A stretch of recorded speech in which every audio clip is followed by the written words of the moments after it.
ఇన్నాళ్ళు ప్రేమంటే బిర్యానీ వండివడమే అనుకున్నాను, కానీ మొట్టమొదటిసారిగా వండించుకొని తినాలనిపిస్తుంది.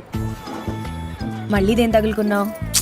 ప్లీజ్ నిజం చెప్పు, ఇన్నాళ్ళ మన పరిచయంలో ఎప్పుడైనా ఒక్కసారైనా నాతో దర్గాకి రావాలనిపించలేదా? నాతో కలిసి నమాజ్ చేయాలనిపించలేదా? నువ్వు లేకుండా నేను బతకలేను సమైక్య, బతకలేను. నువ్వు అను, తిప్పు కొడితే మొత్తం 200 మంది ఉన్నారు. అందరి కళ్ళు కప్పి వెళ్ళిపోదాం.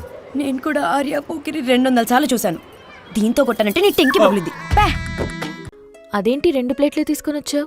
అందరం కలిసి తిందాం. మా ఇంట్లో ఫస్ట్ మా అమ్మ తిన్నాకే మేమందరం తింటాం. ఏ ఇల్లైనా బాగుండాలంటే దానికి కారణం అమ్మే కదా మాయా. పొద్దున్న లేచిన దగ్గర నుండి రాత్రి పడుకునేంత వరకు కష్టం అంతా తను పడి ఆనందం మనలో చూసుకుంటుంది. ఒక్కరోజు తను చేసే పనికి సెలవు పడినా అంతే సంగతి. ఆ రోజు రోజులా ఉండదు. అమ్మ బాగుంటేనే ఇల్లు బాగుంటుంది. అందుకే మా అమ్మే ఫస్ట్, తర్వాతే మేమంతా.